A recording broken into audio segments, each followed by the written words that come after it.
Mirror, just leave that, that's done. How do you think they're just gonna collect it? It is what it is, we'll keep going.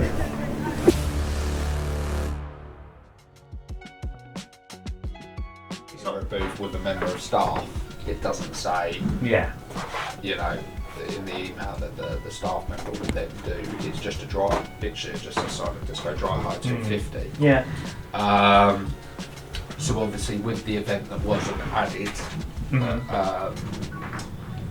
to the calendar or sent to me. So just stare into the camera. Yeah. That's the one that needs to give. Yeah, no, that makes sense. Ideally, it will cost me more money getting a subcontractor to do the photo booth. Sorry. So everything will be the same. They'll arrive at the same time. The service will be exactly the same. So Alex is already on an event for SBK on Thursday the 26th in Manchester. Yeah.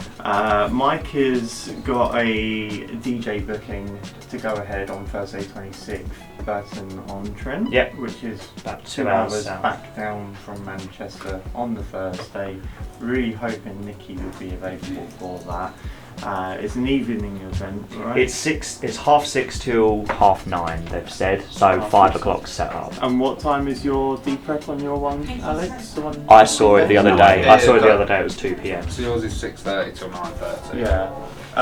And Kat has a requirement for an engineer Thursday evening. It's not during the day. No, it's the evening, 7:30 till 11:30. Well, if not Mike, then I can do it. Leave that with me, I'll make the inquiries. Ooh, is that Spotify? There's Spotify, the dreaded Spotify. For a few customers. Yeah, great. So I'm going to help the team out downstairs when DHL comes back, just so I can get the paperwork sorted, get them going as quick as possible. Okay.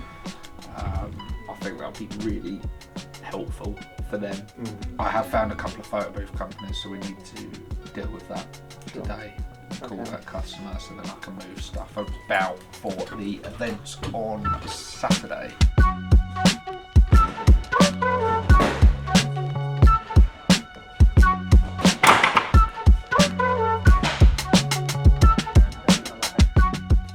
And then there was another one which was a drop shop, and so that was the tech call last night. I didn't realise I had to.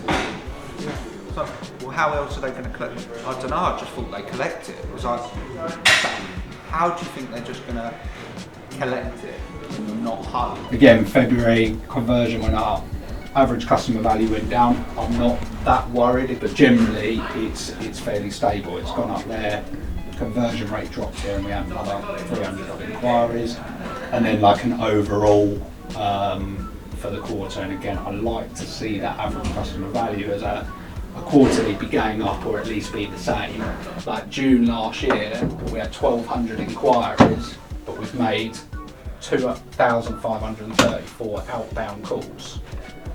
This June, we've had 300 more inquiries, and we've only just covered off outbound calls with the amount of inquiries. But I go back to before, sales first. I can't buy 5,000 new headphones in 5-channel with a Mickey Mouse thing on it. I can't do that without sales and cash flow. I can't stress that enough. I can't buy another 8,000 lumens projectors when we've got new LED screens coming. I have to prioritise.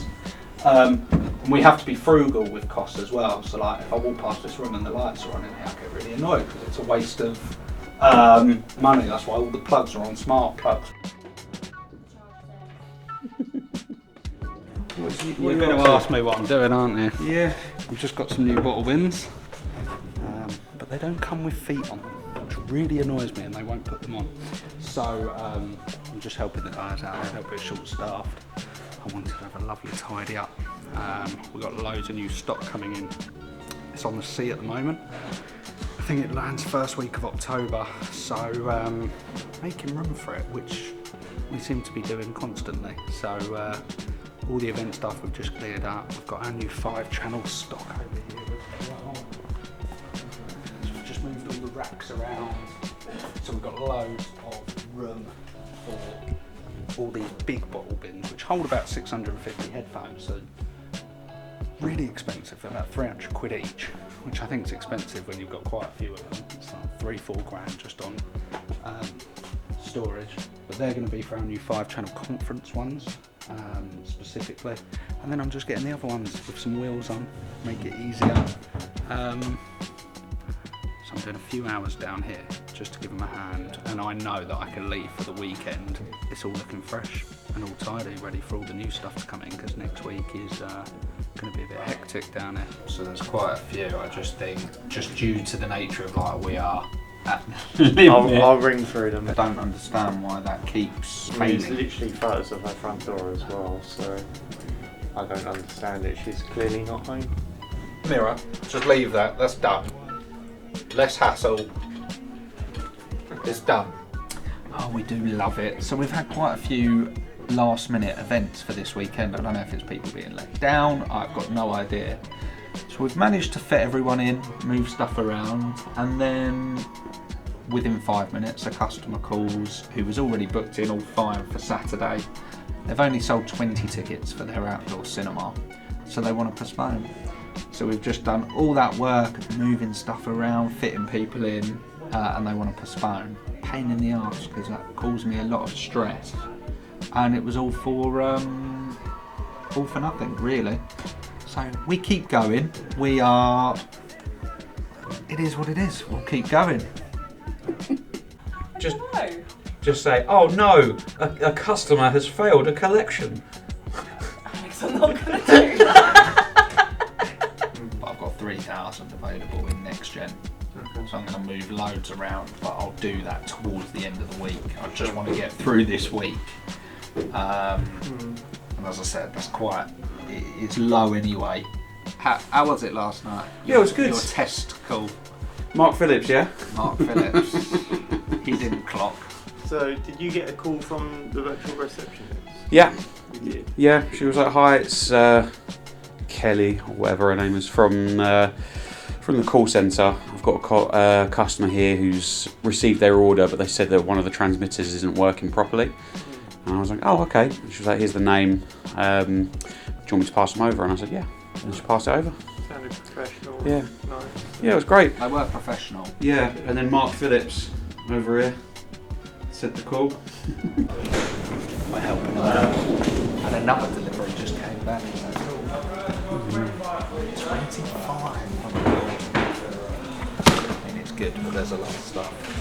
You've got Mark on the unpacking. Against Roger was asked on that very point. If there are too many games in new round, Luke, is he always grumpy, that one?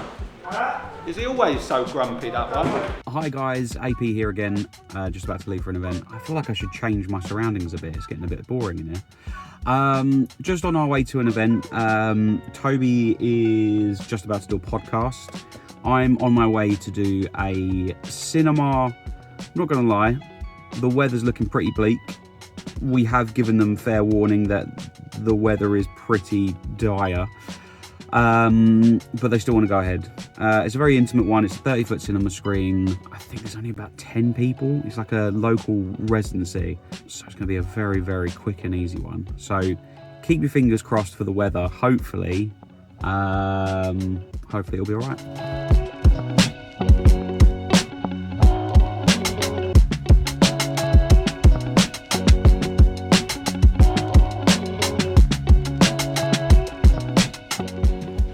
Is going too quickly already. Anyway, we're going to jump into a podcast now. I'm really excited for this one with a lady called Rebecca. She is actually a specialist. She offers training into culture in the business, and she wants to get me on the podcast, talk about the entrepreneurial journey, stuff that's worked and hasn't worked in Dubai. So we're going to jump into this podcast now. We'll show you.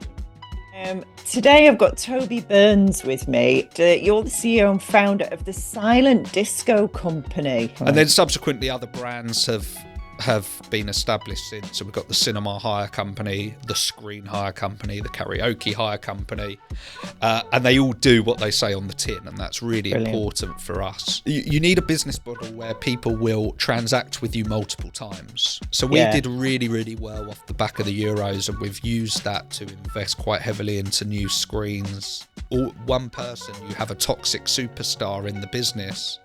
Even though they're a superstar, they might do really well, good at their job, make you loads of money.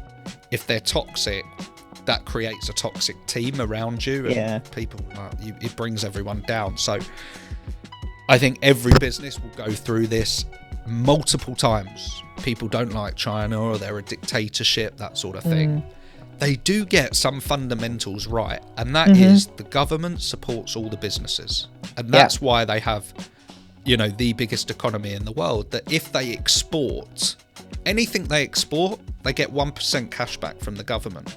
No, I didn't know that. So if they export, they get a 1% cash back of what they've exported from the government, whether that's an offset of their tax bill, but they get it back. Yeah. Imagine if we did that here, how powerful that would be.